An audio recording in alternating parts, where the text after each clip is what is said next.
भाई कथाटा कहूँ मोर भाउजर अंटा पेन है गोटे घटना आपको कहूँ अंटा पेन हुए ये स्त्री लोग बहुत अंटा पेन हुए ये तो जेनराल कथा आम अंटा पेन हो कौन हो बहुत दिन पर देखा तो छुट्टी झड़ला बहुत प्रकार समस्या देखा तो भाई मोर जड़े बड़ भाई अच्छा मो बाबा तो चाषी कि मोर बड़ बाबा जी पुओ सी अच्छा कैपिटल हॉस्पिटल रे शिशु विशेषज्ञ आईसीयू हेड अच्छा डॉक्टर लिंगराज प्रधान हाँ तो मो भाई की फोन करी भाई ये भाउजर अंटा पेन हो कौन करिया हाँ ये औषध पत्र कथा कहले बहुत दिन औषध पत्र खाई सारा गाँ गहली लोक सब आम घर तो बहुत डाक्तर ये अंटा पेन हो गाँ स्त्री लोग यहाँ खाइदे आउटा क्या कहले यहाँ खाइदे सीटा करदे हजार लोग हजार कथा कहे कि प्रकृत जिनसा से आसो टेस्ट करेंगे ठीक लोक पाक ठीक लोक पाक न कले से आप ठीक कथा कहे आजिका डेट में वेद वेदांत महाभारत रामायण पुराण केते घटना अच्छी कहले आजिका डेट रे समाज अशांति नहीं अन्याय नहीं अनीति नहीं सब जिन हो किंतु ठीक लोक पाक गले से आपको क्लूटा बतेदे रास्ताटा बतेदे तो करी कौन तो से डॉक्टर जे हम भाई जे से कहले आगरटा टेस्ट करा जाओ तो एमआरआई टेस्ट करा आपण जानते एमआरआई टेस्ट करा जाए एमआरआई टेस्ट करू ताको बाहरला ई स्पाइनल कॉर्ड भीतर गोटा बड़ ट्यूमरटा ए कॉर्ड भीतर जो हाड़ अच्छी हाड़ भीतर जो फांका अच्छी ब्रेन रो जो तार सब आसी सब चारियाडे अंग प्रत्यंग काम दाम करूची तो से तार चारिपटे से जो स्नायु चारिपटे भूली ही ऊपर उठी तो एमआरआई रिपोर्ट एया बाहरला करियो कोन जेते आपण जहां जोटी देखैलु सब डाक्टर कहले ई जो मुंडो जो स्नायु गुडा जाई तळ आडी की यदि से स्नायु ऑपरेशन करू स्नायु कटि जाए तो लोक पैरालिसिस हो मुझे तो असुविधा ना आम ग्यारंटी दे परिबनी किंतु ऑपरेशन यदि कहबे आप हॉस्पिटल वाला कहले 5-7 किलोमीटर नबो ऑपरेशन कर दो किंतु भलो हेबे कि कोन हेबे आमे सेटा ग्यारंटी दे परिबो नाही करिबो कोन मन पड़िला ठाकुर कथा ठाकुर कहछथि जजन जाजन इष्टपति करिले काटे महाविधि भाई ना कहते ना से ठाकुर गोटे एक्स्ट्रा जिनस कर दे गले दीटा जिनस कले प्रथम जिनस कोना जुग को जुग एही मते परमानंद ए जगते ठाकुर होछथि किए ना राम कृष्ण बुद्ध चैतन्य जेते जेते मोहम्मद यीशु समस्त को परिपूर्ण करी कि ठाकुर आछथि स्वयं पुणी खाली देह रे आछथि ब्राह्मण परिवार रे आछथि गोटे खाली देह शरीर किछि नै गोटे लुगा नै आछथि केवल खाली पइता खाली देह रे बसछथि परम दयाल आमे तांको कहजे जदि गछर पत्र भी झड़े तांको कष्ट हुए आपण ठाकुर लिटरेचर पढ़िले जानिबे ठाकुर जेतले युवक अवस्था रे कलिकता स्ट्रीट रे चली जाउछथि घोड़ा गाड़ी रे ताकू जे घोड़ा गाड़ी वाला नेकी जाउछि जल्दी जल्दी नेकी गले कर शीघ्र व्यापार हो से कोन करछि ना घोड़ा को चाबुक सी सी करी मारछि तार जे सहिस जे से बहुत जोर मारछि घोड़ा को मारछि शीघ्र शीघ्र गले हम जाना ऑटो वाला शीघ्र गाड़ी नै गेले घोड़ा भड़ा करले आ घोड़ा करले शीघ्र दीटा व्यापार हेजो से शीघ्र व्यापार करिया चक्कर रे घोड़ा को जोर से बाड़ी छी घोड़ा नेकी ताकू ताको जगह रे पहुंचै दी छी तो ठाकुर ओलै छथि घर को जाई छथि ठाकुर जे निजर कपड़ा निजर सार्ट खोली छथि ताको बंधु देखिला तो ठाकुरंकर पिठी रे दाग होइछि मैं चाबुक दाग ये ताको सांग बच्चा लेकले ई तो पिठी चाबुक देखो तू तो आइलो मु तो आइलो सांग होई के आइलो तो तोर पिठी चाबुक दाग गुडा आइला ठाकुर ना ना सेरा किछ एते भगवान निजे कुहंतनि जे मु भगवान मु को सबले कहूछि मु निर्मल निर्मल ना आपण घर सबले कहछि मु ए अमक अमक केतले की कहंतनि निजर स्वरूपटा अन्यमय कहंती तो ठाकुर लुचि दोछथि निज को परिप्रकाश करनाथि केबे कोठी से काहा को परिप्रकाश करनाथि श्रीकृष्ण केतले काहा को परिप्रकाश करनाथि जदि लोक ताको जानि दाने से भगवान स्वयं ईश्वर पुरुषोत्तम हे आछथि लोक युद्ध करना चाहते किछि करना चाहते सरल भाषा रे बहुत लोक को बुझैछथि जे युद्ध करो ना ठाकुर सिंह से कहउछथि जे ए बाटे जाओ ना एटा करो ना सेटा करो ना पिला मानु केते कथा कहउछथि छोट छोट पिला बसथि से उद्देश्य रे कहउछि ठाकुर जे पिलाटा छोट बेलु बाल्य काल धर्म धर्म अनुसंचिबी ए जीवन अनिश्चित काई पिला बेलु पिला मानु को से कथा कहउछे मो बाबा भी से कथा कहउले बोले तू कोन हम जगन्नाथ प्रदेश रो लोक पुरी लोक ठाकुर जगन्नाथ होछथि हमर बड़ ठाकुर तू कोन ठाकुर कथा कहउछु ठाकुर अनुकूल चंद्र किए कोन बोले बाबा गोटे थर ठाकुर जो दादा रीति दादा आछथि ठीक सुनो पिलाटा छोट थिला एते खाइया इच्छा करियो बट मां ता पिठे बाडे बुझे काऊ ये से पग देखे ताको खाइया दी मु बाबा को नेहुरा करी बाबा ठीक ठाकुर कथा सुनो बाबा जो दिन तो दीक्षा ग्रहण कले इष्टपति कथा ये कथा से कथा कहले पुओ ये तो आगुले मन प्रचलित होई गछि सेही पोखरी अछि सेही शिवली अछि बट ठाकुर से शिवटा को छड़े की हमो खाली रास्ता देखै दे ठाकुर कहले सकाळ उठी की तो जीवन जहाँ पे आसी ତାଙ୍କ ଉଦ୍ଦେଶ୍ୟରେ ତୁ ଆଗ ଧର। ଭାଇନା କହୁଥିଲା ଇଷ୍ଟପତି କଥା ଆମେ ସତ୍ସଙ୍ଗ ଯାଉଛେ ବହୁତ କିଛି କରୁଛେ, ବଟ ମୁଖ୍ୟ ଜିନିଷ ଦଉନି। ଆଜ୍ଞା ଆପଣଙ୍କ ଯେତେବେଳେ ଜନ୍ମ ହେଇଥିଲା ନା ଆପଣଙ୍କ ସାଥିରେ ପଇସା ନଥିଲା, ମୋ ସାଥିରେ ପଇସା ନଥିଲା। ଆମେ ଯେତେବେଳେ ଯିବା ସେତେବେଳେ ଆମ ହାତରେ ପଇସା ଯିବନି। ବହୁତ ବଡ଼ ଜଣେ ମନୀଷୀ ଯିଏ କୋଟି କୋଟି ଟଙ୍କାର ମାଲିକ, ତାଙ୍କ ନାଁ ମନେ ପଡୁନି, ସେତେବେଳେ ମଲେ କହିଲେ ମତେ ନେଲା ବେଳେ ମୋ ହାତ ଦିଟାକୁ ବାହାରକୁ ଦେଖେଇକି ନେଇକି ଯିବ। ଦୁନିଆ ଦେଖନ୍ତୁ ଯେ ମୁଁ ଏତେ କୋଟି କୋଟି ସମ୍ପତ୍ତିର ମାଲିକ ହେଇ ମଧ୍ୟ ଗଲାବେଳକୁ ଖାଲି ହାତରେ ମୁଁ ଯାଉଛି, କିଛି ମୋ ପାଖରେ ନାହିଁ। ସେ କଥା ସେ ଦେଖିବା ପାଇଁ କହିଲେ। ତ ଆମେ ଆସିଥିଲେ କିଛି ନ ନେଇକି, ଗଲାବେଳକୁ କିଛି ନବାନି, କିନ୍ତୁ କଣ ନେଇକି ଯିବା? ଲୋକ କହନ୍ତି ଏଇଠି ସ୍ୱର୍ଗ, ଏଇଠି ସ୍ୱର୍ଗ ଉପର ଗୁଡା କୋଉଠି ଅଛି ନା, ସ୍ୱର୍ଗ ଏଇଠି ନର୍କ ଏଇଠି। ଆମେ ଯଦି ଈଶ୍ୱରଙ୍କ ପଥ ମାନିକି ଚାଲିବା, ତାଙ୍କ କଥା ଶୁଣିକି ଚାଲିବା, ଠାକୁର କହୁଛନ୍ତି ମୋ କଥା ଯଦି ଶୁଣିକି କିଏ ଚାଲେ ତାହେଲେ ଦୁନିଆର କୌଣସି ଶକ୍ତି ନାହିଁ ତୁମକୁ ଲିଭେଇ ଦେବ। ଆଉ ମୁଁ ଯାହା କହିକି ଗଲେ ଯଦି କିଏ ନ ଶୁଣେ, ଦୁନିଆର କୌଣସି ଶକ୍ତି ନାହିଁ ତୁମକୁ ରକ୍ଷା କରିବ। ସେମ୍ ଠାକୁର ସେଇ କଥା କହିଲେ, କହିଲେ ମଣିଷ ଦେହରେ ଦିବ୍ୟ ଜ୍ଞାନ ଦେଖି ସନ୍ତୋଷ ଭଗବାନ। ମଣିଷ ଦେହରେ ସେ ଦିବ୍ୟ ତ କାହିଁ? ଆଜିକା ଡେଟ୍ରେ ଦିବ୍ୟ ତ କାହିଁ? ମୁଁ ଆଜି ବାଟରେ ଆସିଲା ବେଳେ ପିତାପଲ୍ଲୀ ଛକରେ ବିଶ୍ୱାସ କଲେଜରେ ଯୋଉ ପ୍ରଫୁଲ୍ଲ ବଢ଼ି ଅଛନ୍ତି ଉତ୍କଳ ହସ୍ପିଟାଲ, ତାଙ୍କ କଲେଜରେ ମୁଁ ପଢୁଛି। ମୁଁ ସେଇ ବାଟ ଦେଇକି ଆଇଲା ବେଳକୁ ଆପଣ ଦେଖୁଥିବେ କାଲି ଓଟିଭିରେ ଦେଖୁଛି ଯୋଉ ଆଦର୍ଶ ବିଦ୍ୟାଳୟ ଅଛି ତା ଫ୍ରଣ୍ଟରେ ଗୋଟେ ଲୋକକୁ ବିଭତ୍ସ ଆକାରରେ ନା ମର୍ଡର କରିଛନ୍ତି। ମୁଁ ସେଇ ଜାଗାରେ କିଛି ବାଟ ଦୂରରୁ ମୁଁ ଗାଡି ରଖିକି ଦେଖିଲି କଣ ହଉଛି। ପୋଲିସ ଅଛନ୍ତି, ଚାରିପଟେ ବ୍ୟାରିକେଡ ହେଇଛି, ଲୋକର ଅଛି, ସବୁ କପଡା ପଡିଛି, ରକ୍ତ ପଡିଛି, ଦେଖିଲି। ମୁଁ ଲୋକ କାହାନ୍ତି ପ୍ରକୃତରେ? ମଣିଷ ଭିତରେ ସେ ଦିବ୍ୟ ତ କାହିଁ? ଆମର ଚର୍ମ ଯଦି ଦେଖିବା, ଆମ ଚର୍ମଠୁ ବେଶୀ ଦାମିକିଆ ଚର୍ମ ବାଘ ଏବଂ ଭାଲୁର, ଲୋକ ଅଧିକ। ମୋ ଦାନ୍ତର ରେଟ୍ ଅପେକ୍ଷା ହାତୀ ଦାନ୍ତର ରେଟ୍ ଅଧିକ। ସେ ଯୋଉ ଲୋକ ହାତୀ ଦାନ୍ତ କାଟି ଦଉଛନ୍ତି ନା, ମୋ ଦାନ୍ତ ନା ବିକ୍ରି ହବ ଅଧିକ ଟଙ୍କା। ତ ମଣିଷ ଦେହରେ ଦିବ୍ୟ ତ କାହିଁ? ନା ମଣିଷ ଭିତରେ ସେ ସମ୍ଭାବନା ଅଛି। ଆପଣ ଯୋଉ ଗାଈକି ଛାଡ଼ିଦେବେ, ଯୋଉ କିଆରିରେ ଆପଣଙ୍କ ଗାଈ ଯାଇକି ତା ବିଲରେ ଖାଇଥିବ, ଝଗଡ଼ା ହେଇଥିବ, ସେ ଜାଣିନି ଝଗଡ଼ା କଣ, ସେ ପୁଣି ତାକୁ ପିଟେଇଦେବେ ସେଇ ବିଲରେ ଯାଇକି ପୁଣି ଝଗଡ଼ା। ଗାଈ ଭିତରେ ସେ ସତ୍ତା ନାହିଁ, ସେ ତା ଲେବୁଲ ସେଇଆ, ସେ ଜୋନି ସେଇଆ। କିନ୍ତୁ ମଣିଷ କେତେ ଜୋନି ଦେଇକି ଦିବ୍ୟତା ଲାଭ କରି ଏ ମଣିଷ ତନୁ ଧରିଛି। କଣ ପାଇଁ? ନା ମଣିଷ ଯେତେବେଳେ ମାତୃ ଗର୍ଭରେ ଥାଏ, ସେତେବେଳେ ଈଶ୍ୱର ପ୍ରାର୍ଥନା କରୁଥାଏ, ଭଗବାନ ଈଶ୍ୱର ମୁଁ ଏ ଅନ୍ଧକାରମୟ ଦୁନିଆରେ ଅଛି, ମତେ ଆଠୁ ଉଦ୍ଧାର କରନ୍ତୁ। ଗର୍ଭଧାରିଣୀ ମା 9 ମାସ ତକ ରଖିଥାଏ କେତେ କଷ୍ଟରେ। ସେ ତା ଭିତରେ ବାହାରିକି କହେ, ପ୍ରାର୍ଥନା କରେ, ଆଜ୍ଞା ମତେ ଏଇ ଅନ୍ଧାରରୁ ଉଦ୍ଧାର କରନ୍ତୁ। ମୁଁ ଗଲେ ଆପଣଙ୍କ ମନନ କରିବି, ଗାନ କରିବି, ଭଜନ କରିବି, ଏ ଜୀବନଟା ଆପଣଙ୍କ ଉଦ୍ଦେଶ୍ୟରେ ବିଭେଇବି। কিন্তু জন্ম হয়ে গেল কোন করা যায়? ঠাকুর বলতি যখন তোমার কই ছিল না তখন থিলি আমি, যখন তোমার সব হয়েছে পর হয়েছে আমি, যখন তোমার কই থাকবে না তখন থাকিবে আমি। তো জন্ম পূর্ব কেউ নথিলে, বর্তমান জন্ম হয়েছো তো সমস্ত অଛନ୍ତି, বড় জন্ম হলা পরে কেই নথিবে, বড় তো পাখে মুছি। ଆମ ଘର ପାଖେ ଗୋଟେ ଲୋକ ଚାଲିଗଲା, ମୁଁ ଦେଖିଲି ଆମ ଘର ପାଖ ଲୋକଙ୍କୁ ଯେତେ ତମେ ଯାହା ବି କୁହ, କିଛି ବୟସ୍କ ଲୋକ ଆଗେ ଆପଣ ଦେଖିବେ, ଏ ଯୋଉ ମନ୍ଦିର ଅଛି, ମଙ୍ଗଳା ମନ୍ଦିର, ଜାଗେଶ୍ୱରଙ୍କ ମନ୍ଦିର, ଶିବ ମନ୍ଦିର, ଲୋକନାଥ ଭାଇଙ୍କର ତ ସତ୍ସଙ୍ଗ ହଉଛି, ସେ ତ ଠାକୁର ତାଙ୍କ ମଙ୍ଗଳ କରିତ ସ୍ୱୟଂ ତାଙ୍କର ନାଁ ହଉଛି ଲୋକନାଥ ଶିବ। କିନ୍ତୁ ଲୋକନାଥ ଯଦି ବିଷ୍ଣୁ ସହିତ ଆମର ଘରେ ବେଳ ନୁହେଁ ନା, ହରିହର ଭେଟ ହୁଏ, ହରିଙ୍କ ସହିତ ହରର ଭେଟ ହୁଏ। ଲୋକନାଥ ଭାଇଙ୍କୁ ତ ମୁଁ ପ୍ରାର୍ଥନା କରିବି, ଠାକୁରଙ୍କୁ ଅଶେଷ ଭାବେ ମାନେ ହରିଙ୍କୁ ଧରିକି ଚାଲନ୍ତୁ, ହରଙ୍କର ମଙ୍ଗଳ ହବ। ତ ସେଇ କଥା ଛଡ଼ା ମୁଁ କହୁଥିଲି ଯେ ଯଦି ଗୋଟେ ଲୋକ ଯଜଞ୍ଜାତ ନିଷ୍ଠୁରତି ପରାୟଣ ହେଇକି ଚାଲେ, ତାଙ୍କ କଥା ମାନିକି ଚାଲେ, ଦୁନିଆର କୌଣସି ଶକ୍ତି ନାହିଁ ତାକୁ ଲିଭେଇ ଦେବ। ତ ମୋ ଭାଉଜଙ୍କର ଯୋଉ ସ୍ପାଇନାଲ ଟ୍ୟୁମର ହେଇଥିଲା, ତ ମୁଁ କଣ କରିବି ନା, ଗୁରୁ କହିଛନ୍ତି ଯେ ଯଦି କିଛି ଅସୁବିଧା ହେଇଯାଏ, ଭାଇନା ଯେମିତି କହିଲେ ଗୋଟେ ଟିକେଟ କରିକି ଦେଓଘର ପଳେଇବ, ତ ମୁଁ ସାଙ୍ଗେ ସାଙ୍ଗେ କଣ କଲି ନା, ଦେଓଘର ଫୋନ କଲି। ଠାକୁର ଅନୁକୂଳ ଚନ୍ଦ୍ର କୌଣସି ବାବା ନୁହନ୍ତି ଯେ ବିଭୂତି ଢାଳି ଦେବେ, କହିଦେବେ, ହାତ ଟେକି ଦେବେ ଯେ ଏଇଆ ହେଇଛି। ଠାକୁର କରିବା ହିଁ ପାଇବାର ଜନନୀ। ତୁମେ ଯାହା ବି ହେଇଛି ତୁମର କର୍ମଫଳ ତ ହେଇଛି, ଆଉ ସେ କର୍ମଫଳ ଖଣ୍ଡନ କରିବାର କେବଳ ହାତରେ କେବଳ ଠାକୁରଙ୍କ ପାଖରେ ଅଛି।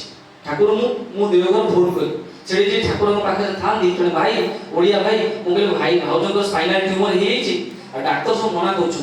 ସିଏ ଆଚାର୍ଯ୍ୟଙ୍କ ପାଖରେ ନିବେଦନ କଲେ, ସେ ଦାଦା ସେତେବେଳେ ଥାନ୍ତି, ନିବେଦନ କଲେ, କହିଲେ ଆଜ୍ଞା ଜଣେ ଗୁରୁ ଭାଇଙ୍କର ଭାଉଜଙ୍କର ସ୍ପାଇନାଲ ଟ୍ୟୁମର ହେଇଯାଇଛି, ଆଉ ଡାକ୍ତରମାନେ ସମସ୍ତେ ବଞ୍ଚିବାର କ୍ଷଣ କଥା କହୁଛନ୍ତି, ଅପରେସନ କଲେ ପାରାଲିସିସ୍ ହେଇଯିବ କହୁଛନ୍ତି, କଣ କରିବ? ସେ କହିଲେ ଇଣ୍ଡିଆର ସବୁଠୁ ଟପମୋଷ୍ଟ ଭଲ ମେଡିକାଲ ଯୋଉଠି କଲେଜ ଅପରେସନ ହଉଛି ସେଇଠି କର। ସିଏ କଣ ହେଇଥିଲେ କଣ କହିଥାନ୍ତେ, ସେ ଅଲଗା ପୂଜା କର, ଇଏ କର, ସିଏ କର। ପୂଜାର ମହତ୍ଵ ଅଛି। ଠାକୁର କହୁଛନ୍ତି ସେ ପୂଜାର କାହିଁକି କରାଯାଏ ତାର ଅର୍ଥ ବୁଝିକି କରିବା। ସେ କହିଲେ ଭଲ ଡାକ୍ତରକୁ ଦେଖିବ। ମୋ ଛୋଟ ମୁଣ୍ଡ କଣ କରିବି, ପିଲା କଣ କରିବି ଜାଣିପାରିଲିନି। ତ ମୁଁ ଦେଖିଲି ଦୁନିଆର ସବୁଠୁ ଆମର ଇଣ୍ଡିଆର ବଡ ଡାକ୍ତର କିଏ, ନ୍ୟୁରୋ ସର୍ଜନ କିଏ, ସେ ଦେଖିଲେ ଡକ୍ଟର ଅଶୋକ ମହାପାତ୍ର।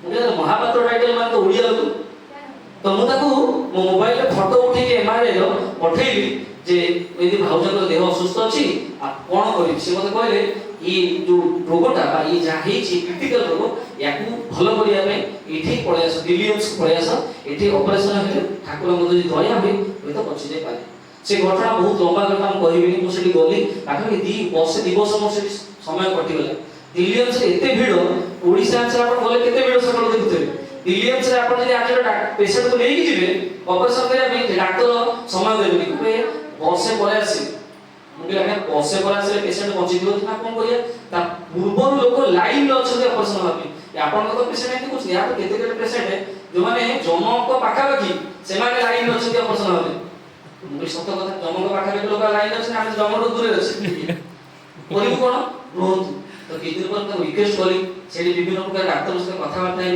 से माने अति बेसी रे बसे भीतर ऑपरेशन ता गले ऑपरेशन गले डॉक्टर हमर ओडिसा से डॉक्टर बैठी जो माने थिले से माने कहले बंचिबा क्षण किछि हेबनी ये हेबनी सी हेबनी एबे भी भाई ना हम सत्संग जाइतिले हम पूरे खुशी देखिले भाव तो काम दान सब किछि करछु तो तांको जदी दया हेबे ना मुखम करति वाचालम पंगु लंग हे दिगि जत्तु पाद मोहम्मद परमानंद माता तांको दया जदी हुई तांको दया तो सबुल अछि सूर्य को किरण आम ऊपर सबुल पड़ुछि सबु बेले एफएम रेडियो हो सैटेलाइट हो ताको सिग्नल सबुले पठौछथि बड जहा घरे डिश टीवी लागिछि एंटीना लागिछि से जिंस को रिसीव कर से चैनल देछथि खेल आईपीएल खेल देछथि जहा जहा करे के करछु जदि आमे ताको सहित जोगयुक्त हो जोगयुक्त पथ ठाकुर कहले जजन जाजन इष्टति यदि लोक जजन जाजन इष्टति करे ताको से ताको सहित जोगयुक्त हो आ जोगयुक्त हेले से ताको रक्षा करे जो जिसका शरण ले वो उसका रखे लाज उल्टी जले मछली चले वही जाए गजराज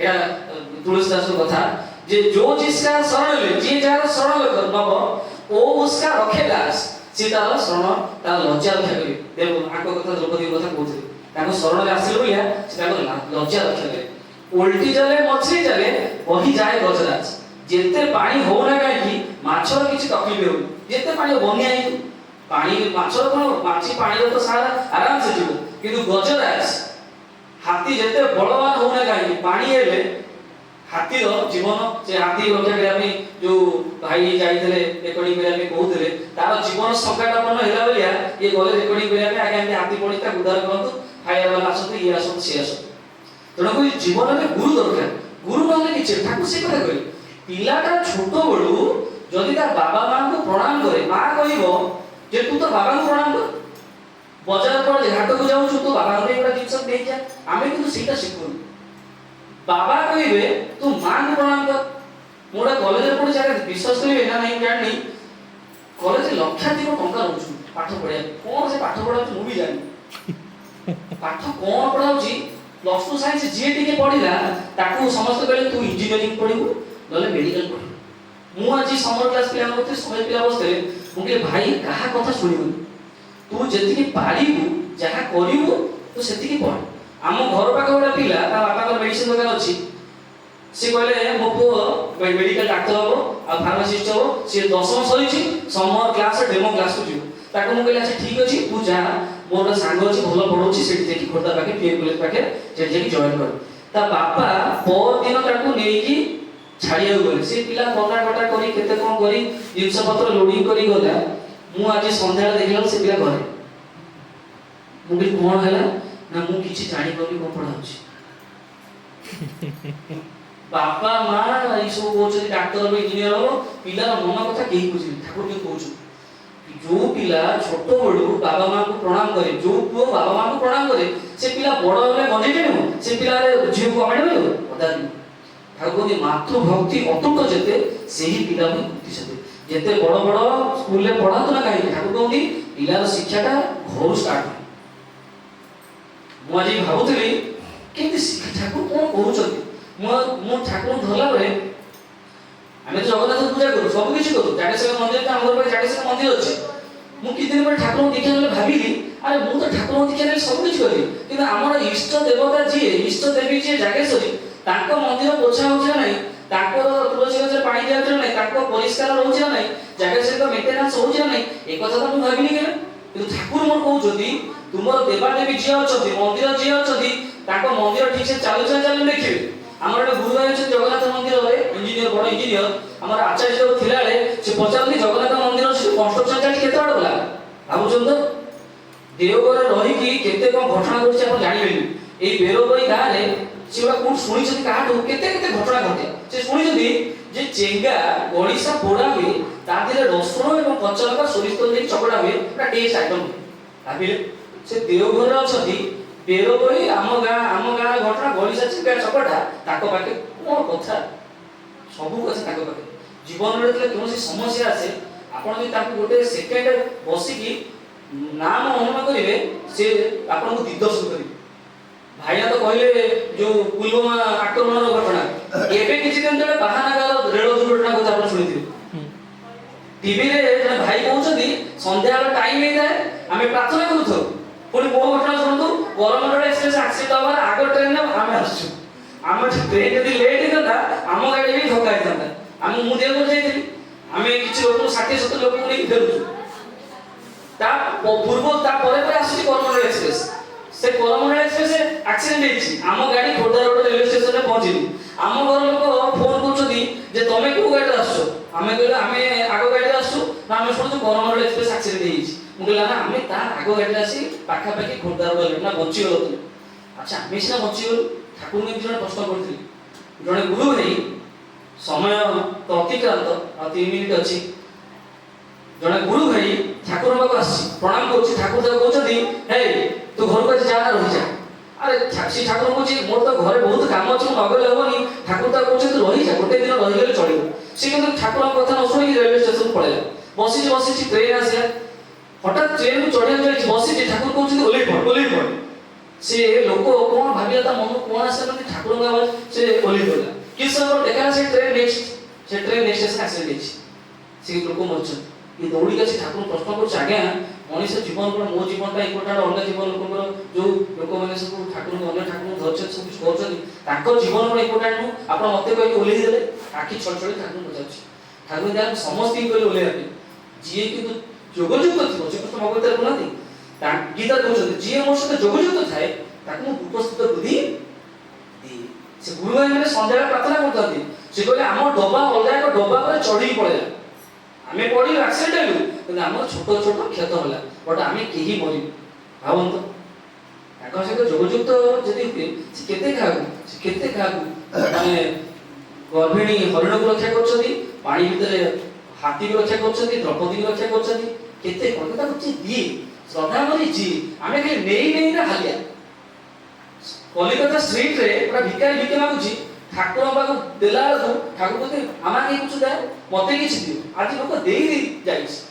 टंकाटा मु आनथि कि नेकी जीबी किंतु मु अन्य को देबी ना दबा पड़े ना भल पाए पड़ू ए भाईना कहथि त आकाउंट नै नना कर मा किछ कर्मी अछंती आशा कर्मी ना बड़ी कर्मी अछि केते टका सब ता भीतर जीवन जाछि भाईना पर बड ऑनलाइन क्लास करिए बेले लक्ष 2 टका गोटे किनि जान्छथि गोटे प्रोजेक्ट तो मोर कहबार उद्देश्य होछि तांको जदि दया हुए मु काहा कहथि ना बसितला हिमांशु कहथि मु हिमांशु तू मते हिमांशु कहथि निबडे ठाकुर काम की करियो भाई सत्यबाई सत्संग अरेंज करे गुरु भाई के ना करियो कोन मु तो देखि खुशी आपन ठाकुर अतिश मंगल करत आपन एठी आसी पहुंचुती गोटे जागा देखिए संध्या बेले आम घर पाखरे झियोटा ता बापा बहुत भल एस्टाब्लिश पर्सन सब किछि संध्या बेले सीरियल लगे देखिए बसी बापा ताकर मेडिसिन लगे बसी किए जाए कि कोटी काम करे ता भाई मोबाइल धरि बसियो ताको झियो आपण आश्चर्य होले कहिया केतना ठाकुर बसचती मुनि ता दादा धरि ताको झियो मोबाइल रे चैटिंग करे गोटा उच्च वंशर झियो गोटा नीच वंशर पिला साथे पळेला हाईली एजुकेटेड क्वालिफाइड कि कहिबो ए कथा ताको बुझेबो कि सीरियल वाला बुझेबो ताको जो सीरियल वाला से रोल करछन पैसा बेलन करछन सीता ई रोल करछन गला को फटा जीन पैंट मार्केट में दिउथले से ताको हम शिक्षा किंतु आम वेद वेदांत नहीं घरे रामायण पढ़िया नहीं भागवत पढ़िया नहीं किसी पढ़िया पिला को शिखाया नहीं पिला को ठाकुर गोटा झीटा बड़ हो गले पिलाटा टे मैच्योर हो गले घर परिवार ताको संग सहर्य बचाई पड़ो पिलाटा बड़ हो गले मातृभक्ति रखा पड़ो केते कथा कौन करिया पड़ो आलोचना करिया पड़ो कहीं आलोचना किछि केही कलेनी से झील पाठ पढ़ला एजुकेटेड होला एजुकेटेड ता ठाकुर कहते लेखा पढ़ा दक्ष हेले शिक्षा ताको कुहे ना अभ्यास व्यवहार सहज ज्ञान नहे शिक्षा करी जेते पाठ पढ़ो डिग्री डिप्लोमा करू ଯଦି ସେ ଭଲ ମଣିଷ ନହେଲା ଡାକ୍ତର ହବ କିଡନୀ ଚୋରି କରିବ, ଇଞ୍ଜିନିୟର ହବ ବ୍ରିଜ ଭାଙ୍ଗିବ, ପଇସା ଲୁଟ କରିବ। ଦେଖୁନାହାନ୍ତି ଆଜିକା ଡେଟ୍ରେ ଟିଭି ଖୋଲୁନାହାନ୍ତି, କେତେ କଣ ଦେଖିବେ ହାଇଲି କ୍ୱାଲିଫାଏଡ ପିଲା ଏଟିଏମ୍ ଆଣୁଛନ୍ତି, ପାଉଡର ଖାଇ କରୁଛନ୍ତି ଫ୍ରଷ୍ଟ୍ରେଟେଡ୍, କେତେ କେତେ ଆଇଏସ୍ ଓଏସ୍ ପରେ କେତେ କେତେ ଶୁଣା। ଆଜିକା ଡେଟ୍ରେ ସବୁ ଅଛି। ଆଗରୁ ଲୋକ ଆପଣ ଦେଖିବେ ଗାଁରେ ଖାଇବାକୁ ବନୁଥିଲେ, ଶାଗ ମୁଗ ଟୁଟୁ ଆଣିକି କେତେ କଥା ଖଟିକି ଲୋକ ଖାଉଥିଲେ, ସେ ସମୟ ଶାନ୍ତି ଥିଲା, ଲୋକ ଘୁଙ୍ଗୁଡି ମାରି ଶୋଉଥିଲେ। ଆଜିକା ଡେଟ୍ରେ ଲୋକଙ୍କ ପାଖରେ ପଇସା ଅଛି, ଯାହାକୁ ଦେଖିବ ବ୍ଲଡ ପ୍ରେସର ଟାବଲେଟ୍ ଦଉଥିବ, ସୁଗାର ଟାବଲେଟ୍ ଦଉଥିବ, କି କଣ କରୁଥିବ, ହଜାରେ ପିଲା ମଦ ପିଉଥିବେ, କିଏ କାହା କଥା ଶୁଣିବାକୁ କୋଉଠି ଆସିବ। ଠାକୁର କହିଲେ ଯେତେ ଯାହା କରୁଛୁ କର, ସପ୍ତାହକେ ଥରେ ସମସ୍ତଙ୍କୁ ସାଙ୍ଗ ହେଇକି ବସିକି ଖାଇବେ। ଖାଇଲେ କଣ ହବ ନା ସିଏ ତା ଦୁଃଖ କଥା କହିବ, ଇଏ ତା ଦୁଃଖ କଥା କହିବ, ଆଜି କାହାକୁ ଦେଖିଥିଲେ କିଏ କଣ କହିବେ, କାହାର ରୋଗ ହଉଛି କହିବେ। ଗୋଟେ ପିଲା ବସିକି ଖାଇଲେ ମା ପାଖରେ ରହିଲେ ଦେଖିବ ମା ରୁଟି ସେକିଲା ବେଳେ ହାତ କେମିତି ପୋଡ଼ି ଯାଇଛି, ମା ମୋର କେତେ କଷ୍ଟ କରୁଛି, ପିଲା ସେଟା ଦେଖୁନି। ବାବା ବି କହୁନି ତ ମାଙ୍କୁ ମୁଣ୍ଡିଆ ମାର। ଆମ ଘରେ ବେଳେବେଳେ ବି ଝଗଡ଼ା ହୁଏ, ଆମ ଘରେ ବି ମନ ମନ ତ ହୁଏ। ଠାକୁର କହିଛନ୍ତି ପ୍ରାର୍ଥନା ପରେ ଗୁରୁ ଗୁରୁଜନଙ୍କୁ ପ୍ରଣାମ କରୁ। ମୋ ବାବାଙ୍କ ସହିତ ଗୋଟେ ଛୋଟ ମୋଟ ଅଭିମାନ ହେଲା, ବଟ୍ କଣ କରିବି, ମୋ ଗୁରୁ କହିଛନ୍ତି ବାବାଙ୍କୁ ପ୍ରଣାମ କରୁ, ମୁଁ ବାବାଙ୍କୁ ପ୍ରଣାମ କଲି, ବାବା ବି ମୋ ଉପରେ ରାଗିଥିଲେ, ବଟ୍ ଯେହେତୁ ମୁଁ ବାବାଙ୍କୁ ପ୍ରଣାମ କଲି, ବାବା କଣ କରିବି ଆଶୀର୍ବାଦ କରିବି, ଭଲ ଓଭର, ଝଗଡ଼ା ଶେଷ। ସେଇଠି କେତେ ସହଜ ସରଳ କଥା କହିବେ, ନାମଦାନ କରିବୁ, ନାମଦାନ କଲେ ବଡି ସ୍ନାୟୁ ଠିକ ରହିବ, ପାରାଲାଇସିସ୍ କମିବ। ତାପରେ ଥାଲକୁଡ଼ି ପତ୍ର ଖାଇବୁ, ପେଟ ରୋଗ, ନ୍ୟୁରୋଲାଲ ଡିଜର୍ଡର କେତେ କେତେ ରୋଗ, ତୁଳସୀ ପତ୍ର ଖାଇବୁ। ଆମେ ଖାଲି ଜାଣିଲେ ତୁଳସୀ ପତ୍ର ନେଇକି ଠାକୁରଙ୍କୁ ଦେବା, ତୁଳସୀ ପତ୍ର ଖାଇଲେ ଏଟା ଆଣ୍ଟିବାୟୋଟିକ୍ ଟାଇପର କାମ କରିବ। କୋରୋନା ଟାଇମରେ ଭଲ ଔଷଧ କାମ କଲା ତୁଳସୀ ପତ୍ର। ତୁଳସୀ ପତ୍ରର ଯୋଉ ଟନିକ୍ ଅଛି, ଯୋଉ ଦେଖିବେ ମିଳୁଛି ହୋମିଓପାଥିକ ଯୋଉ ତୁଳସୀ ପତ୍ର, ସେଟା ଖାଇଲେ ଇମ୍ୟୁନିଟି ପାୱାର ବଢିବ। ଆମର କିଛି ଟାଇମ୍ ଆମ ଲୋକ କୁରକୁରି ଖାଇବେ, ଆମ ପିଲାକୁ ପଇସା ଦେବ କୁରକୁରି ଯାଇକି ନ କୁର୍ମି ହଉ ଇଏ ହଉ ସିଏ ହଉ କିଛି ଆମେ ଖାଇବା ଜାଣିଲେ। ଯେତେ ସବୁ ସୁଆଦିଆ ଖାଦ୍ୟ ମାର୍କେଟରେ ଅଛି, ଚାଉମିନ ରୋଲ ଫୋଲଟା କେମିତି ତିଆରି ଜାଣିବେ, ଅତି ମାନେ ସୁସ୍ୱାଦ୍ୟ ଖାଦ୍ୟ। ଠାକୁର କହିଲେ ସହଜ ସରଳ ଖାଦ୍ୟ ଖାଇବୁ, ସହଜ ସରଳ ଖାଦ୍ୟ ଖାଇବୁ ତ ଦେହ ଠିକ ରହିବ, ପ୍ରେସର ଠିକ ରହିବ, ଲୋକ ଖଟିବୁ। ଆଜି ଦେଖନ୍ତୁ କେତେ ଲୋକ ବସୁଛନ୍ତି ଭଜନ କୀର୍ତ୍ତନ ହଉଛି, ଆପଣ ଆଗକୁ ବି ଆସିବେ।